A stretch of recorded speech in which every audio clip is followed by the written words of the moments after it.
So first of all, let's talk about my wildflowers. So I've decided to use roses.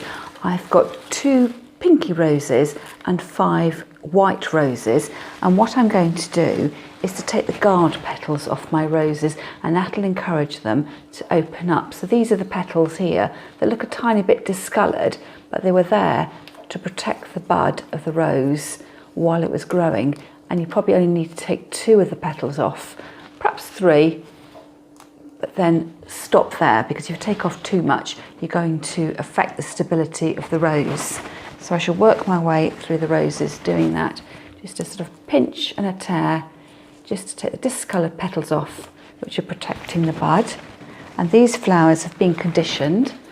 So if you want to remind yourself how to condition your flowers, you can go back to earlier videos and you'll see me explaining about recutting the stems, taking off any greenery that's going to lie in your bucket of water, and let your flowers have a really good drink before you arrange them.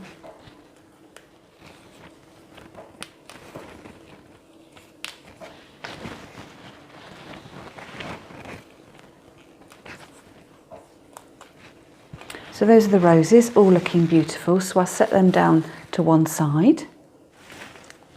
So the next flowers I've chosen are my in-betweeny flowers. So for here, I've chosen spray chrysanthemums. So it's a single stem, but it's got lots of flower heads on the top, and I've gone for a peachy pink variety.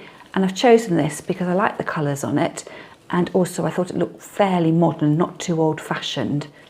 I'm going to end up with a jug of flowers. It's quite large, so I've repeated my in-betweeny flowers. So I've gone for a second in-betweeny, and that is the Lysianthus. I like the rosette form here of the flower, and it replicates the look of my roses. And then moving on to my wispy flowers, I've got a selection here of yellow and white freesia, and they smell absolutely gorgeous. So they're a much smaller flower and practically in bud here, so those will open out over the next few days, and then you've got the tight buds down at the bottom. For my wispy flower, this Eupatorium, and this almost looks like a sort of cow parsley or a gypsophila, so it's a lovely dainty looking flower. So you could use something like this, or gyp or solidago, something that's light and fluffy, and it's just going to smooth its way through your arrangement.